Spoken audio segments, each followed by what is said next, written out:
Hi students, welcome to Text Tutor Academy. അപ്പോൾ നമ്മൾ ഇന്ന് ഡീൽ ചെയ്യാൻ പോകുന്ന ചാപ്റ്റർ എന്ന് പറയുന്നത് it is tribes, nomads and settled communities ആണ്. അപ്പോൾ ഇവരെ കുറിച്ചൊക്കെ പണ്ടത്തെ കാലഘട്ടം എന്ന് പറയുന്നത് തന്നെ ഹിസ്റ്റോറിക്കൽ ഇത് നോക്കുമ്പോൾ സെറ്റിൽമെന്റ്സ് നോക്കുമ്പോൾ ആദ്യം നമ്മൾ പറയാ ആരെ കുറിച്ചാണ്? ഇറ്റ് ഈസ് അബൌട്ട് ട്രൈബൽ ലൈഫ്സിനെ കുറിച്ചാണ് അല്ലെ നമ്മൾ ഡീറ്റെയിൽ ആയിട്ട് നോക്കുന്നത്. അപ്പൊ ഈ ഒരു ചാപ്റ്ററിലും ട്രൈബ്സിനെ കുറിച്ചും നൊമാഡ്സ് എന്ന് പറയുന്ന ഫസ്റ്റ് സെറ്റിൽമെന്റ് ചെയ്ത അവരെ കുറിച്ചുമാണ് നമ്മൾ ഡീറ്റെയിൽ ആയിട്ട് ഡിസ്കസ് ചെയ്യാൻ പോകുന്നത്. ഓക്കെ, അപ്പോ സ്ലൈഡിലേക്ക് പോയിക്കേ. It is over the centuries important political, social and economic developments had taken place എന്ന് പറയുമ്പോ നൂറ്റാണ്ടുകളായിട്ട് അല്ലെ ഇന്ന് വരെ എത്തി നിൽക്കുന്നു. പല നൂറ്റാണ്ടുകളായിട്ട് ഇപ്പോ നമ്മൾ 21st സെഞ്ചുറിയിൽ എത്തി നിൽക്കുന്നു അല്ലെ. അപ്പൊ എന്തൊക്കെ തരത്തിലുള്ള മാറ്റങ്ങളാണ് വന്നിട്ടുള്ളത് മക്കളെ? It is mainly political changes and social changes, economic changes അല്ലെ. സാമൂഹികമായിട്ടും അതുപോലെ തന്നെ രാഷ്ട്രീയമായിട്ടും വലിയ തരത്തിലുള്ള മാറ്റങ്ങൾ നമ്മുടെ സമൂഹത്തിൽ നടന്നിട്ടുണ്ട് അല്ലെ. Okay, next point. But social change was not the same everywhere. പക്ഷെ എല്ലാ സ്ഥലത്തും സാമൂഹികമായിട്ടുള്ള വലിയ മാറ്റങ്ങൾ നടന്നിട്ടുണ്ട് നമുക്ക് പറയാൻ പറ്റുമോ? ഇല്ല അല്ലെ.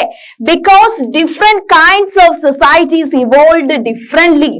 എന്തുകൊണ്ടാണ്?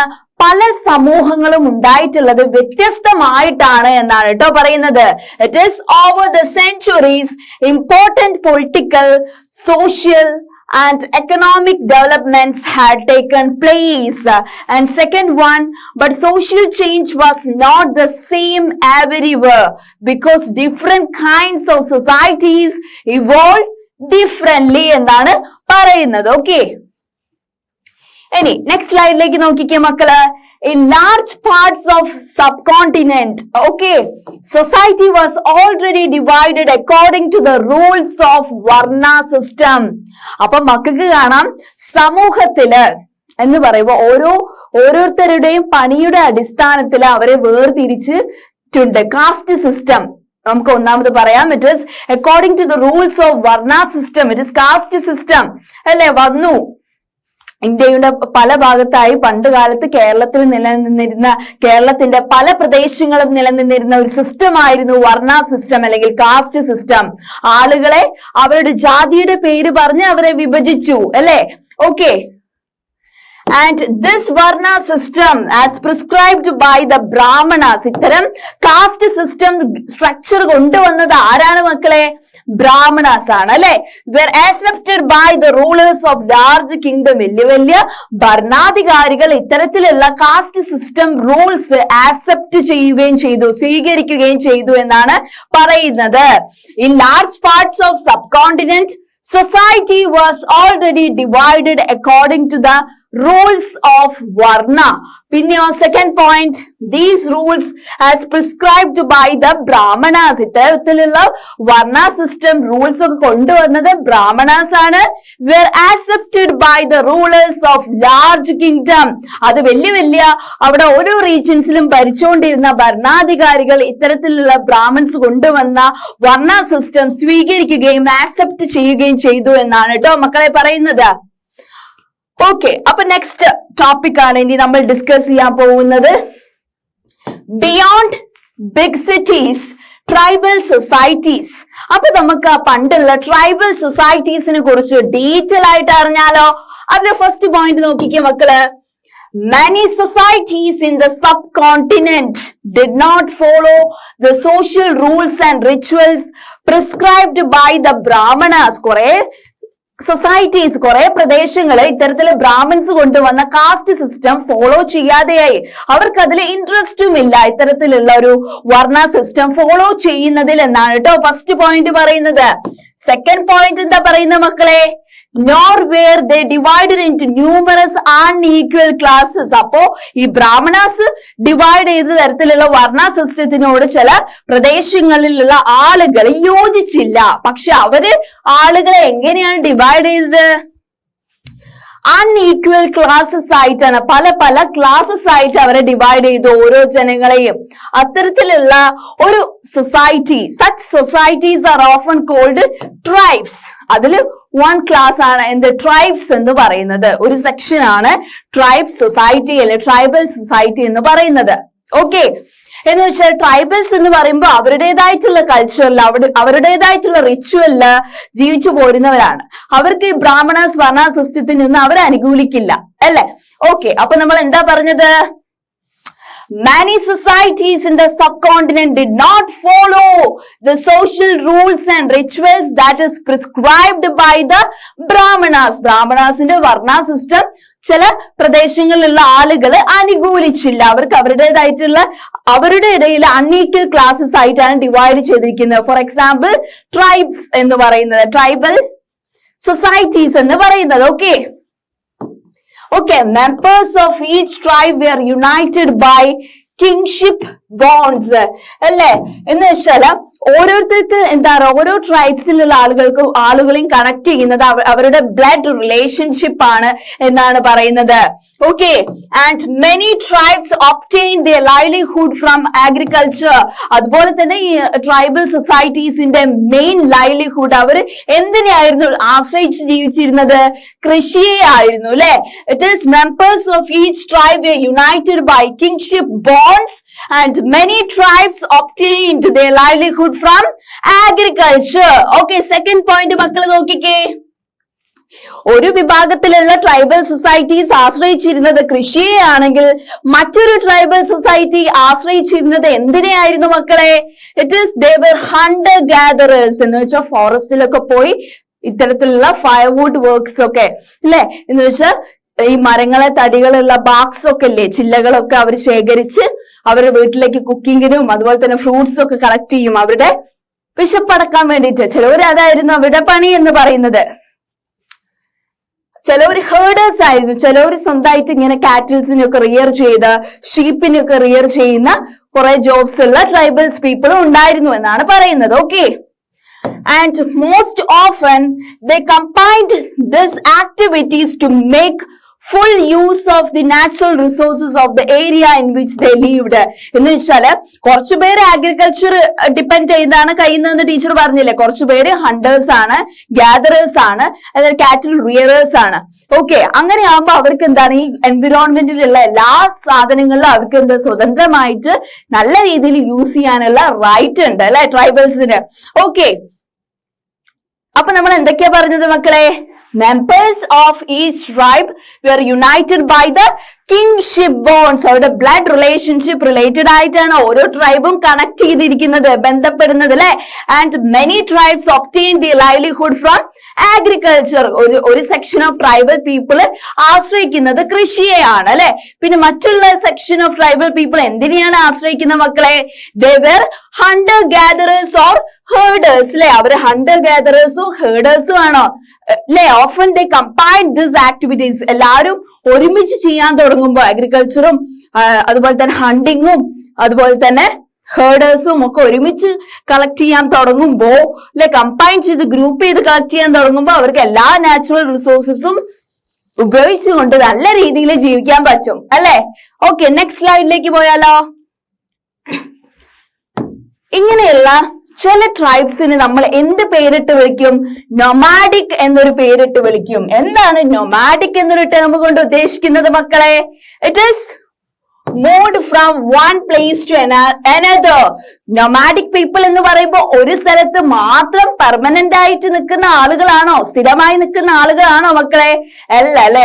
ഓരെപ്പോഴും എന്താ നാടോടികളെ പോലെ അല്ലെ, എപ്പോഴും ഒരു സ്ഥലത്ത് നിന്നും മറ്റൊരു സ്ഥലത്തേക്ക് ചേക്കേറുന്ന ആളുകളാണ് എന്ത് ടേം കൊണ്ട് ഉദ്ദേശിക്കുന്നത്? നൊമാഡിക് എന്ന ടേം കൊണ്ട് ഉദ്ദേശിക്കുന്നത്. അതുപോലെ തന്നെ സെക്കൻഡ് പോയിന്റ് നോക്കിക്കേ. A tribal group controlled land and pastures jointly and divided this amongst households according to its own rules. Okay, ഓരോ ട്രൈബൽ ഗ്രൂപ്പിന് അവരുടേതായിട്ടുള്ള നിയമങ്ങൾ ഉണ്ടാവും. എന്ത് നിയമം? ഫോർ എക്സാമ്പിൾ നോക്കുകയാണെങ്കിൽ അവര് തന്നെ അവരുടെ നിലങ്ങളൊക്കെ അവരുടെ ഫാമിലി മെമ്പേഴ്സിന് വീതിച്ചു കൊടുക്കുന്നു. ഓക്കെ, അതാണ് പറയുന്നത്. ജോയിന്റ് ഫാമിലി ആയിട്ട് നിന്നിട്ട് ഓരോ മെമ്പേഴ്സിനും ലാൻഡ് ഡിവൈഡ് ചെയ്ത് കൊടുത്ത് അവർക്ക് കൃഷി ചെയ്യാനും അവർക്ക് വേണ്ടത് ചെയ്യാനുമുള്ള ലൈവ്ലിഹുഡ് നല്ല രീതിയിൽ സെറ്റപ്പ് ആക്കാൻ വേണ്ടതൊക്കെ അവർ പ്രൊവൈഡ് ചെയ്യുന്നു എന്നാണ് പറയുന്നത്. എന്തൊക്കെയാണ്? ചില ട്രൈബ്സ് എന്ന് പറയുന്നത് nomadic ആണെന്ന് പറഞ്ഞു അല്ലെ. Some tribes were nomadic and they were moved from. The term nomadic refers to the people who moved from one place to another അല്ലെ. പിന്നെ സെക്കൻഡ് പോയിന്റ് എന്താ പറഞ്ഞത്? A tribal group controlled land and pastures jointly and divided this amongst households according to its own rules. Okay. പിന്നെ ഇത്തരത്തിലുള്ള tribal sections, tribal groups എവിടെയാണ് താമസിക്കുന്നതെന്ന് നമുക്ക് നോക്കിയാലോ. It is many large tribes tribed in different parts of the subcontinent. നമ്മുടെ Indian സബ് കോണ്ടിനെന്റിൽ പല ഭാഗത്തായിട്ടാണ് ഇത്തരത്തിലുള്ള ട്രൈബൽ ഗ്രൂപ്പ് ഓഫ് പീപ്പിൾ താമസിക്കുന്നത്, സെറ്റിൽ ചെയ്യുന്നത് എന്നാണ് പറയുന്നത്. ഏതൊക്കെ സെക്ഷനിലാണ് അവർ സെറ്റിൽ ചെയ്യുന്നത്, താമസിക്കുന്നത് എന്ന് നോക്കിയാലോ. They usually lived in forest അല്ലെ. ഫസ്റ്റ് വൺ ഫോറസ്റ്റ്, കാടുകളിലാണ് ഇവർ ചേക്കേറാറുള്ളത് എന്നാണ് പറയുന്നത് ട്രൈബൽസ്. പിന്നെയോ സെക്കൻഡ് വൺ എന്താണ്? ഹിൽസ് ആണ്, കുന്നിൻ മുകളിലൊക്കെ. പിന്നെ തേർഡ് വൺ ഡെസേർട്ട്, മരുഭൂമിയിൽ അല്ലെ, ഇങ്ങനെ കാറ്റൽ റിയറിംഗ് ഒക്കെ ചെയ്ത് ജീവിക്കുന്നവരുണ്ട്.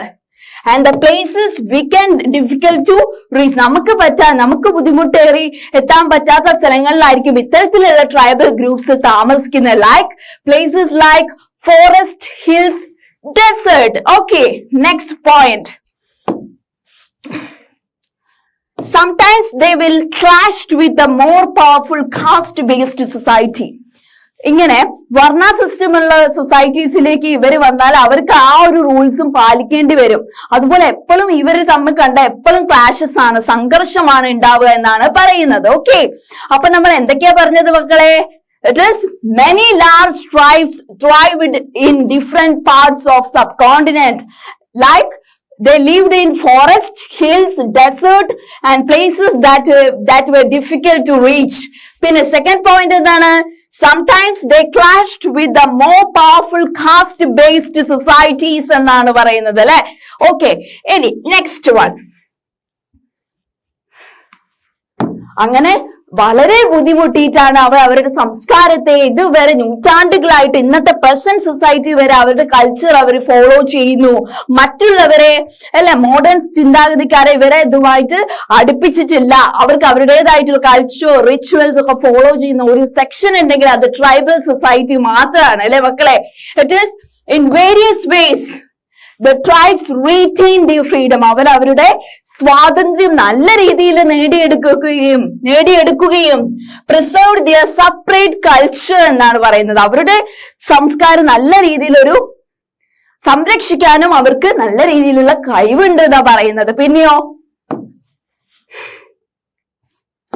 but the caste-based and the tribal society also depended on each other for their diverse needs. അങ്ങനെ ബ്രാഹ്മിൻസ് മേക്ക് ചെയ്ത സൊസൈറ്റിയും ട്രൈബൽസ് ഉണ്ടാക്കിയിട്ടുള്ള സൊസൈറ്റി എപ്പോഴും അങ്ങോട്ടും ഇങ്ങോട്ടും ആശ്രയിക്കേണ്ടി വരും എന്തെങ്കിലും ആവശ്യം വന്നാൽ എന്നാണ് പറയുന്നത്. And this relationship, ഇങ്ങനെ ഒരു ക്ലാഷസ് വരുമ്പോ അവിടെ എന്താ ഉണ്ടാവുന്നത്? There will be a conflict and dependence gradually caused both societies to change. ഇങ്ങനെയുള്ള ക്ലാഷസ് വരുമ്പോ രണ്ട് സൊസൈറ്റിയും അവരെന്ത് തീരുമാനിക്കും? അവരുടേതായിട്ടുള്ള മാറ്റങ്ങൾ വരുത്താൻ അവര് തീരുമാനിക്കുന്നു. ഒരിതില് ക്ലാഷസ് ഉണ്ടാവുമ്പോ ഒരിതില് ഡിപ്പെൻഡ് ചെയ്യേണ്ടി വരും. ചില ആവശ്യങ്ങൾക്ക് വേണ്ടി കാസ്റ്റ് ബേസ്ഡ് സൊസൈറ്റീനെ ട്രൈബൽസിനെ ഡിപ്പെൻഡ് ചെയ്യേണ്ട അവസ്ഥ വരും. അപ്പൊ എന്താണ്? രണ്ട് സൊസൈറ്റീസും മാറേണ്ടിയിരിക്കുന്നു അല്ലെ മക്കളെ. അപ്പൊ എന്താ പറഞ്ഞത്? In various vase the tribes retain their freedom and preserved their separate culture, but the caste-based and tribal society also depended on each other for their diverse needs. And third point, this relationship of conflict and dependence gradually caused both societies to change. Okay, next slide. ഇനി ആരാണ് ഇത്തരത്തിലുള്ള tribal people എന്ന് നമുക്ക് detail ആയിട്ട് അറിഞ്ഞാലോ. Who were tribal people? First point നോക്കിക്കോ മക്കള്. Contemporary historians and travelers give very scanty information about tribes. അല്ലെ, ഇന്നത്തെ ചരിത്രകാരന്മാരും അതുപോലെ തന്നെ യാത്രക്കാരും ഇങ്ങനെ ഓരോ റീജിയൻസിലേക്ക് യാത്ര ചെയ്യുന്നവരും ആരാണ് ട്രൈബൽ പീപ്പിൾ എന്ന് നമുക്ക് ഡീറ്റെയിൽ ആയിട്ട് പറഞ്ഞു തന്നിട്ടുണ്ട്. എന്താ നോക്കിയാലോ. Okay, a few exceptions apart, tribal people did not keep written records.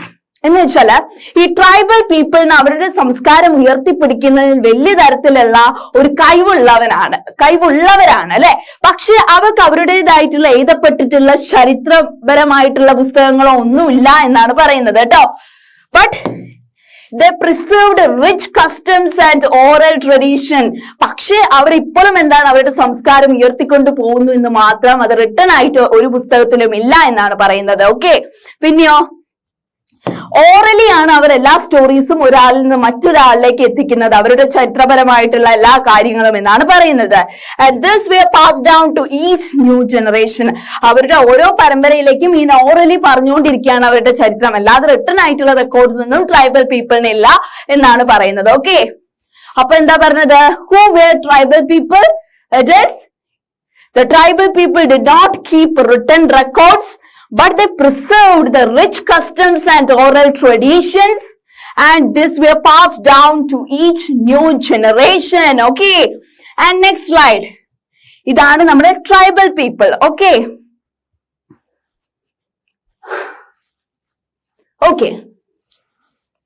the present day historians, ഇന്നത്തെ ചരിത്രകാരന്മാര് have started using such oral tradition to write tribal histories. ഇന്നത്തെ ചരിത്രകാരന്മാര് അവർ താമസിക്കുന്ന സ്ഥലത്ത് പോയിട്ട് അവര് പറയുന്ന അവരുടേതായിട്ടുള്ള സാംസ്കാരികമായിട്ടുള്ള കഥകൾ കേട്ടിട്ട് അവരുടെ ചരിത്രം എഴുതാൻ തുടങ്ങി എന്നാണ് പറയുന്നത്. Okay, and the tribal people were found in almost every region of subcontinent. ഏത് പ്രദേശത്ത് പോയാലും അവിടെ ട്രൈബൽ പീപ്പിൾ സെറ്റിൽ ചെയ്തിട്ടുണ്ടാവും എന്നാണ് പറയുന്നത്, എല്ലാ കോർണേഴ്സിലും എന്നാണ് പറയുന്നത്. Okay, the area and influence of tribe varied at different points of time. പല നൂറ്റാണ്ടുകൾ വരുമ്പോ അവർ താമസിക്കുന്ന സ്ഥലത്ത് എന്താണ് അത്ര മാറ്റങ്ങളോ ഒന്നും വരാറില്ല. അവരെന്താണ് ആ ഫോറസ്റ്റിനോട് ഇണങ്ങി ഒരു ടെക്നോളജിയും അഡ്വാൻസ്മെന്റും ഒന്നും അവര് ഏറ്റെടുക്കുന്നില്ല, ആ ചേഞ്ചസ് ഒന്നും അവർക്ക് ആക്സെപ്റ്റബിൾ അല്ല. അങ്ങനത്തെയുള്ള ടെക്നോളജിക്കൽ ചേഞ്ചസ് ആക്സെപ്റ്റ് ചെയ്ത് അവരുടെ സംസ്കാരത്തിന് മങ്ങലേൽക്കും എന്ന് അവര് ഭയപ്പെടുന്നു അല്ലെ. അതുപോലെ തന്നെ some powerful tribes controlled large territories. ആഫ്രിക്കയിലൊക്കെ അത്തരത്തില് ടാൻസാനിയയിലൊക്കെ കാണാം അത്രയും പവർഫുൾ ആയിട്ടുള്ള ട്രൈബ്സ് ചില റീജിയൻസില് അവർ കിങ് ആയിട്ടൊക്കെ വാഴുന്ന ഒരു സ്ഥലങ്ങളും ഉണ്ട് എന്നാണ് പറയുന്നത്. ഓക്കെ, അപ്പൊ നമ്മൾ എന്തൊക്കെയാ മക്കളെ ഡിസ്കസ് ചെയ്തത്? Present day historians have started using such oral tradition to write tribal histories. ഇന്നത്തെ കുറെ ചരിത്രകാരന്മാര് അവരുടെ ചരിത്രം എഴുതാൻ വേണ്ടിട്ട് മുന്നോട്ട് വന്നിട്ടുണ്ട്. പിന്നെയോ tribal people were found in almost every region of subcontinent. ഇത്തരത്തിലുള്ള ട്രൈബൽ പീപ്പിളിനെ നമുക്ക് പല റീജിയൻസിൽ പല കോർണേഴ്സിലായിട്ട് കാണാൻ പറ്റുന്ന പറയുന്നത്. Okay, and some powerful tribes also controlled some regions എന്നാണ്.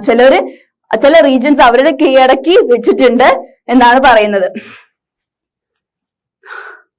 അപ്പോ നമ്മുടെ ഇന്ത്യയില് ഏതൊക്കെ സ്റ്റേറ്റ്സില് ഏതൊക്കെ ട്രൈബ്സ് ആണ് സെറ്റിൽ ചെയ്തത് എന്ന് നമുക്ക് ഡീറ്റെയിൽ ആയിട്ട് നോക്കാം കേട്ടോ. പഞ്ചാബിത്തെ ഫസ്റ്റ് നോക്കിയാലോ മക്കളെ? പഞ്ചാബില് there is a cocker tribe. What? Cocker tribe. Spelling എന്താ മക്കളെ? KHAR. Cocker tribe was very influential. വളരെ പ്രശസ്തരായിട്ടുള്ള ട്രൈബ്സ് ആണ് കേട്ടോ കോക്കർ ട്രൈബ്സ് എന്ന് പറയുന്നത്. ഏത് നൂറ്റാണ്ടിലായിരുന്നു അവരുണ്ടായിരുന്നത്? During 13th and 14th century. 13ാം നൂറ്റാണ്ട് അതുപോലെ തന്നെ 14ാം നൂറ്റാണ്ടിൽ പഞ്ചാബിൽ ഉണ്ടായിരുന്ന ട്രൈബ്സ് ആയിരുന്നു കോക്കർ ട്രൈബ്സ്. Okay, next. പിന്നീടുള്ള സെഞ്ചുറീസിൽ പഞ്ചാബിൽ ഫേമസ് ആയിട്ടുള്ള അതർ ട്രൈബ് ആണ് ഗാക്കർസ്. ഗാക്കർ GAKKHARS became more important. Okay, അവരുടെ ഹെഡ് എന്ന് പറയുന്ന ഇത്തരത്തിൽ ഗാക്കർ എന്ന് പറയുന്ന പഞ്ചാബിലെ അവരുടെ ഹെഡ് തലവൻ എന്ന് പറയുന്നവരുടെ പേരെന്താ? ഇറ്റ് ഈസ് കമൽ ഖാൻ ഗാക്കർ എന്നാണ് അവരുടെ തലവന്റെ പേര്. Was made a noble mansabdar by emperor Akbar. എന്ന് വെച്ചാൽ അക്ബറിന്റെ കാലഘട്ടത്തില് അക്ബറിന്റെ മൻസാബ്ദാർ മാറ്റിയ ആളായിരുന്നു ആര്? കമൽ ഗാക്കർ എന്ന് പറയുന്നത്. ഈ ഒരു ട്രൈബിന്റെ തലവനെയാണ് അക്ബർ അദ്ദേഹത്തിന്റെ മൻസബ്ദാറായിട്ട് മാറ്റിയത്.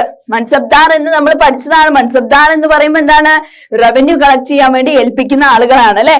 ഓക്കെ, അപ്പൊ പഞ്ചാബിലുള്ള ഏത് ട്രൈബ് ആയിരുന്നു? The Gakkhar tribe was very influential during which century? 13th and 14th century. Okay, later the Ghakkars become more important. പിന്നെ വന്നിട്ടുള്ള ട്രൈബിന്റെ പേരെന്താ? ഗാക്കർ അല്ലെ. അവരുടെ തലവൻ എന്ന് പറയുന്നവരുടെ പേരെന്താ?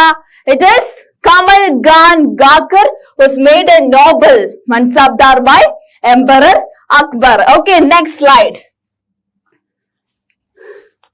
പിന്നെ വേറെ പ്രദേശങ്ങളില് in Multan and Sindh, the Lankas and Arghans dominated extensive region before they were subdued by Mughals. Okay, എന്ന് വെച്ചാൽ മുൾട്ടാൻ റീജിയൻസ് ആൻഡ് സിന്ധ് റീജിയൻസിലുള്ള ട്രൈബ്സ് ആയിരുന്നു ലാങ്കാസ് ആൻഡ് ആർഗൻസ്. അവരുടേതായിട്ടുള്ള സ്ഥലങ്ങളൊക്കെ ആധിപത്യം സ്ഥാപിച്ച് അവിടെ താമസിക്കുന്നവരാണ്. Okay, and another tribe it is Balochis. Balochis were another large and powerful tribe in northwest regions. മറ്റൊരു പവർഫുൾ ട്രൈബ് ആണ് ഏത് മക്കളെ? It is Balochis. Balochis spelling എന്താ? BALOCHIS. Okay, next point. ഈ Balochis, they were divided into many smaller clans under different chiefs. അപ്പൊ ഇവര് ഈ ഒരു Balochis എന്ന ട്രൈബ് വ്യത്യസ്ത ട്രൈബ് സെക്ഷൻസ് ആയിട്ട് ഡിവൈഡ് ചെയ്തിട്ടുണ്ട് അവരുടെ തലവന്മാര്. In the western Himalaya lived the shepherd tribe of Gaddis. ഇതിന്റെ ഒരു എക്സാമ്പിൾ ആണ് ഇത്തരം ബലോച്ചിസ് എന്ന് പറയുന്നത് ഡിവൈഡ് ചെയ്തു. ചെറിയ സ്മോൾ ട്രൈബ്സ് ആയിട്ട് അവരുടെ ചീഫ്സ് ആണ് ഡിവൈഡ് ചെയ്തത്. അതിലൊന്നാണ് വെസ്റ്റേൺ ഹിമാലയയിൽ ജീവിക്കുന്ന ഷെപ്ഹേർഡ് എന്ന് പറയുന്ന ട്രൈബ് ഓഫ് ഗാഡിസ് എന്ന് പറയുന്നത്. ഓക്കെ, അപ്പൊ മുൾട്ടാൻ ആൻഡ് സിന്ധ് റീജിയൻസിലുള്ള ട്രൈബ്സ് ആണ് ഏതൊക്കെ? The Langahs in Multan and Sindh, Langahs and Arghuns അവരവിടെ റീജിയൻസിൽ ആധിപത്യം സ്ഥാപിച്ചു. പിന്നെ ഉള്ളത് ട്രൈബിന്റെ പേര് ബലോച്ചിസ് ആണ്. ബലോച്ചിസ് എന്ന് പറയുന്നത് വളരെ പവർഫുൾ ആയിട്ടുള്ള മറ്റൊരു ട്രൈബാണ്. North west റീജിയൻസിലുള്ള ട്രൈബാണ് ബലോച്ചിസ്. ഈ ബലോച്ചിസ് ചെറിയ സ്മോൾ ട്രൈബ്സ് ആയിട്ട് ഡിവൈഡ് ചെയ്തിട്ടുണ്ട്. അത് ഫോർ എക്സാമ്പിൾ ഇത്ര ബലോച്ചിസിന്റെ ഒരു എക്സാമ്പിൾ പറയാൻ പറഞ്ഞാൽ the shepherd tribe of Gaddis in western Himalaya is the example. Okay, next slide. And the distant അപ്പൊ നോർത്ത് വെസ്റ്റ് റീജിയൻസിലൊക്കെ ബലോച്ചിസ് എന്ന് പറയുന്ന ട്രൈബ് ഉണ്ട്, നമ്മൾ കേട്ടു. ഇനി നോർത്ത് ഈസ്റ്റേൺ പാർട്ടിലും ഇത്തരത്തിലുള്ള പവർഫുൾ ട്രൈബ് എക്സിസ്റ്റ് ചെയ്യുന്നുണ്ട് കേട്ടോ.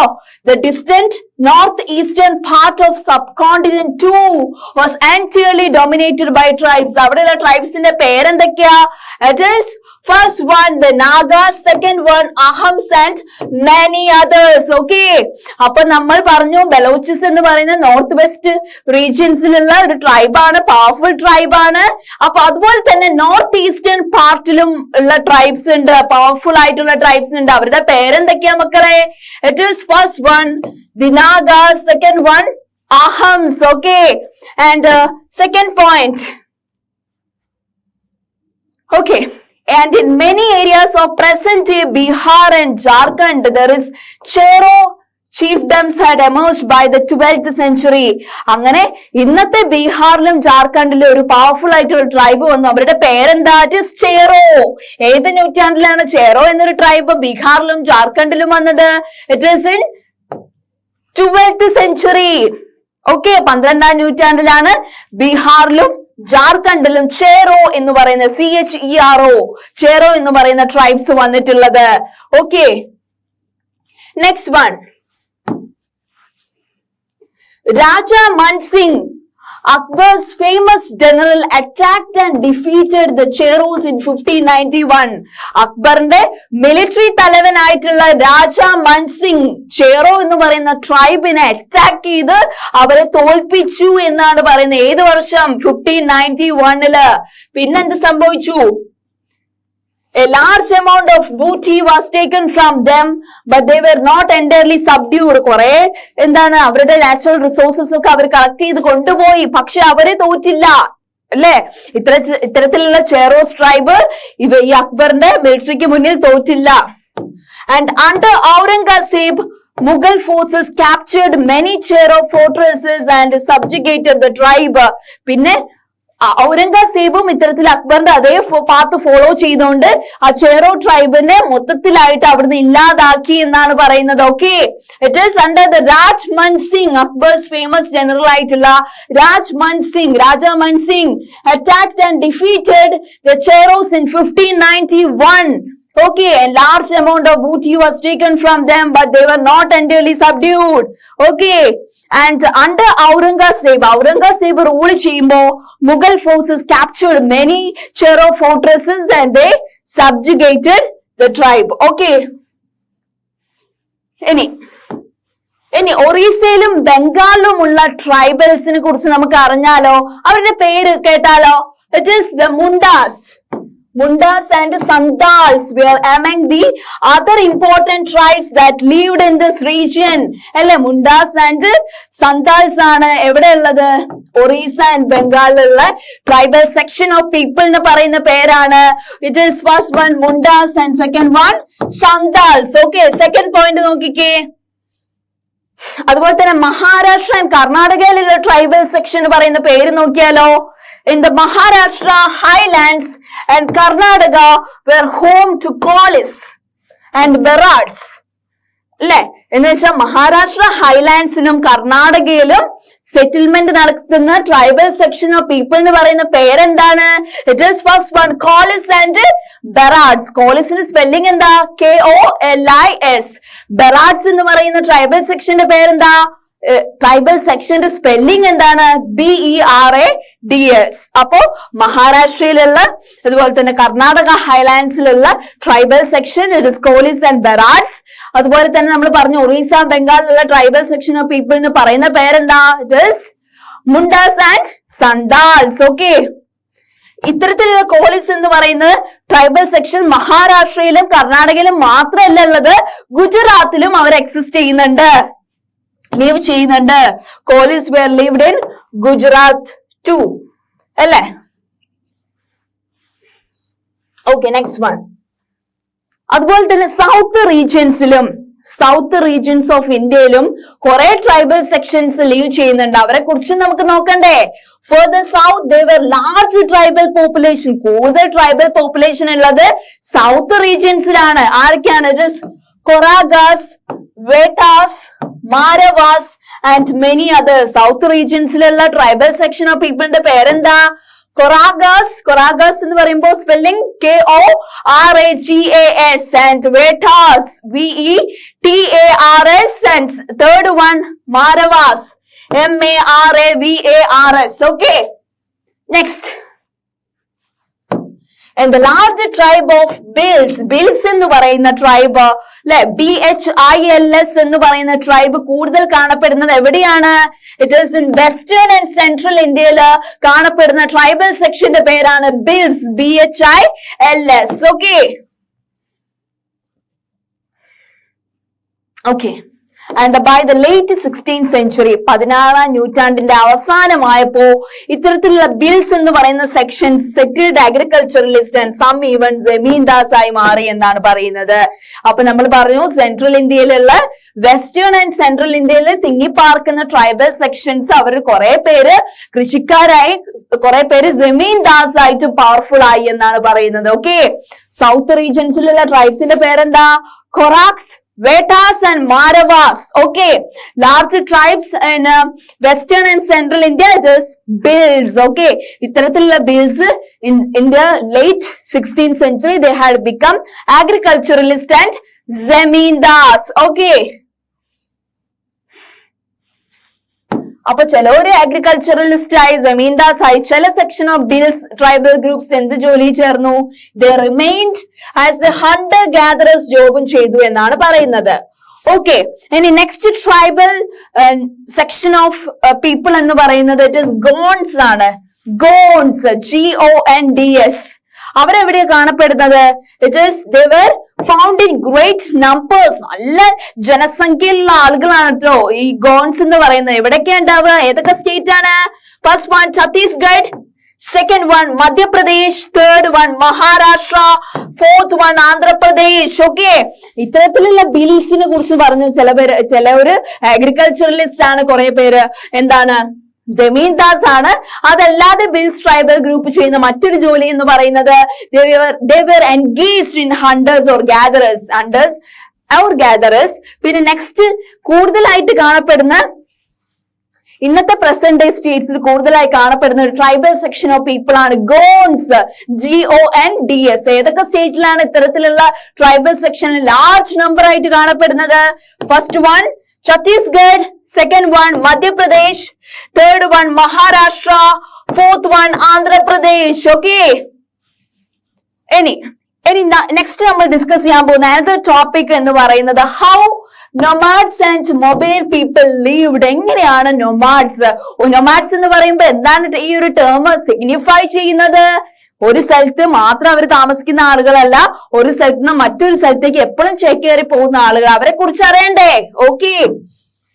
And the nomadic pastoralist moved over long distance with their animals. അവരെന്താണ് എപ്പോഴും അവർക്ക് ഒരു ആനിമൽ കാറ്റൽ റിയറിംഗ് ഒക്കെ ചെയ്യുന്നവരല്ലേ, അവരുടെ ആനിമൽസ് കൊണ്ട് കുറെ യാത്ര ചെയ്യാറുണ്ട്. Okay, and they lived on milk and other pastoral products. അവരെങ്ങനെയാണ് ജീവിക്കുന്നത്? ഇത്തരത്തിലുള്ള ആനിമൽസിനെ ഡിപ്പെൻഡ് ചെയ്തുകൊണ്ടാണ് ജീവിക്കുന്നത്. അവരുടെ പാലും അതുപോലെ പാസ്റ്ററൽ പ്രൊഡക്ട്സ് ഒക്കെ കഴിച്ചാണ് ഇവര് ജീവിക്കുന്നത്. ആര്? Nomadic പാസ്റ്ററലിസ്റ്റ്. Okay, they also exchanged wool, ghee, etc. with the settled agriculturalist. അവരുടെ ആനിമൽസിൽ നിന്ന് കിട്ടുന്ന വൂളും ഗീ ഒക്കെ അഗ്രികൾച്ചർ കൃഷിക്കാരുമായിട്ട് അവർ എക്സ്ചേഞ്ച് ചെയ്യുന്നു. എന്തിനു വേണ്ടിയിട്ട്? For grain, cloth, utensils and other products. അന്നത്തെ ഒരു സിസ്റ്റം അല്ല, ബാർട്ടർ സിസ്റ്റം പോലെയായിരുന്നു അല്ലെ. Barter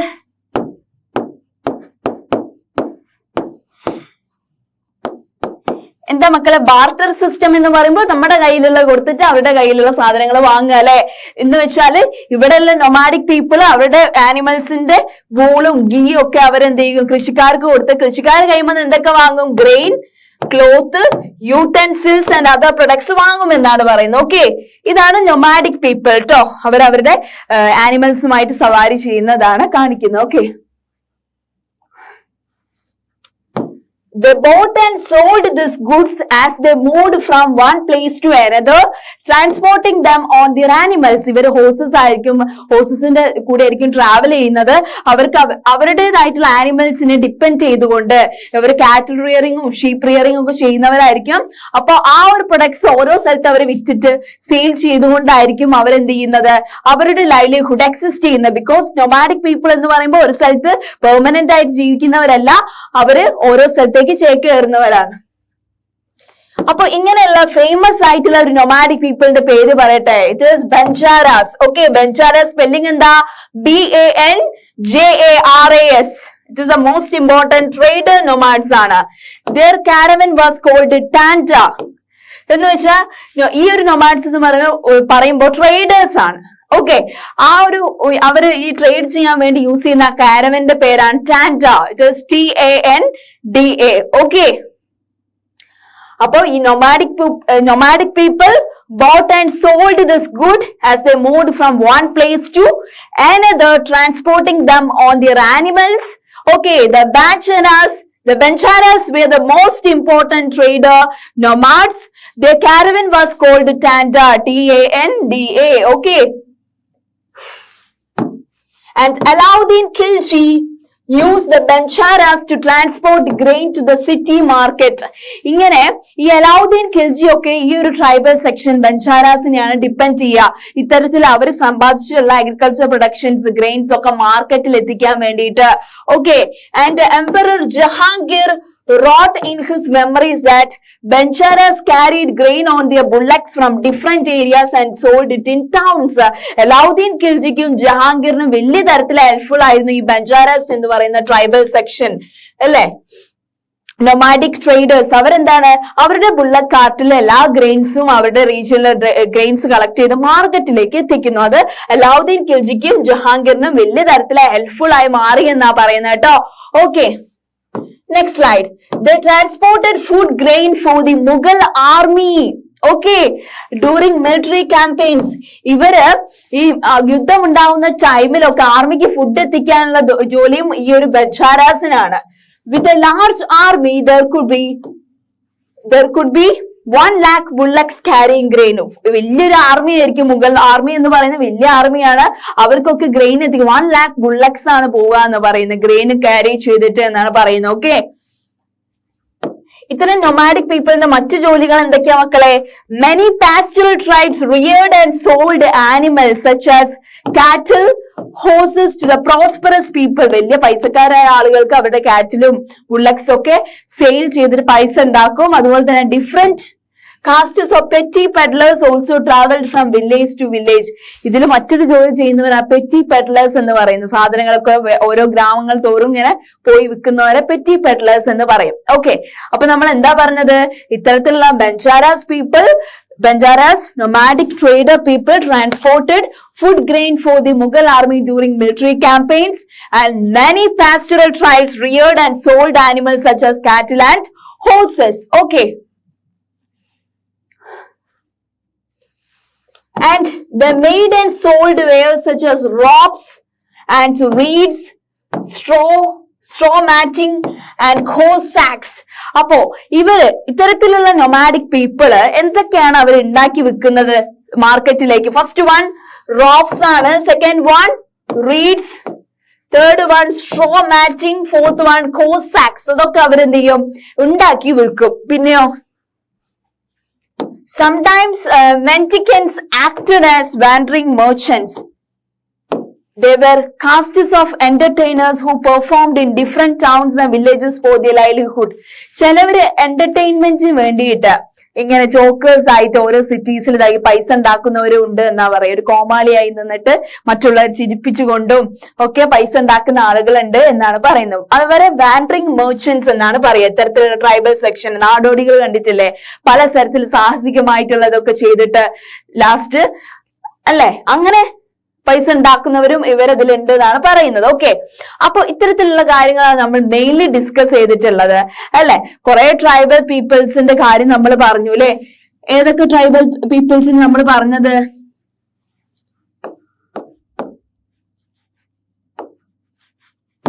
tribal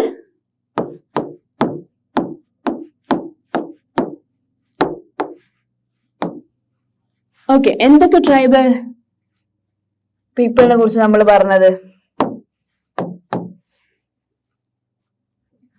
mainly the ഗോൺസ്,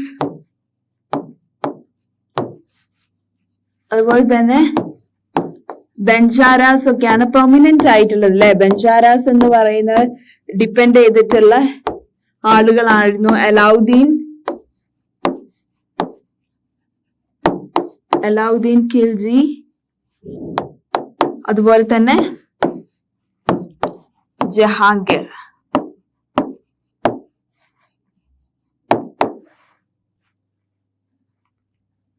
okay. ഇത് ഫേമസ് ആയിട്ടുള്ള പ്രൊമിനന്റ് ആയിട്ടുള്ളതാണ് ബഞ്ചാരാസ് എന്ന് പറയുന്നത്. ഓക്കെ. പിന്നെ ഗോൺസിനെ കുറിച്ച് പറഞ്ഞിരുന്നു അല്ലെ.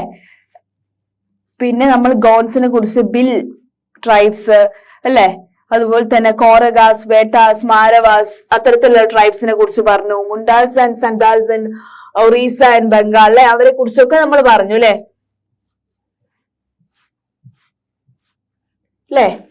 ആൻഡ് മുണ്ടാസ് ആൻഡ് സന്താൽസ് ഇതൊക്കെ ഓരോ സ്റ്റേറ്റിലെ കുറെ സ്റ്റേറ്റ് നമ്മൾ പറഞ്ഞാണ്. നമ്മൾ ചെറിയ കുറച്ച് കാര്യങ്ങൾ സ്റ്റേറ്റിനെ മാത്രം ഇപ്പൊ പറയുന്നു. ഒറീസ ആൻഡ് ബംഗാളിലുള്ള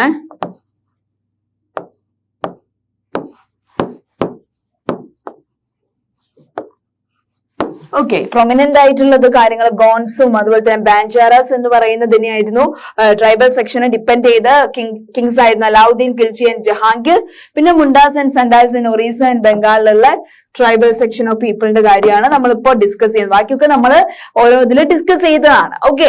അപ്പൊ നെക്സ്റ്റ് സെഷനിൽ നമ്മൾ ഡീറ്റെയിൽ ആയിട്ട് ഇനി പറയാൻ പോകുന്നത് it is changing society, new caste and hierarchies in our Indian സൊസൈറ്റിയാണ് ഇനി നമ്മൾ ഡിസ്കസ് ചെയ്യാൻ പോകുന്നത്. ഓക്കെ, അപ്പൊ ഇതുവരെ പറഞ്ഞ കാര്യങ്ങൾ ഓരോ സ്റ്റേറ്റിലുള്ള ട്രൈബ്സ് മക്കള് write out in your notebook. Okay, അങ്ങനെ ആവുമ്പോൾ മാത്രമാണ് ഒരു ഇത്, അല്ലെങ്കിൽ കൺഫ്യൂഷൻ ആയി പോകും കേട്ടോ.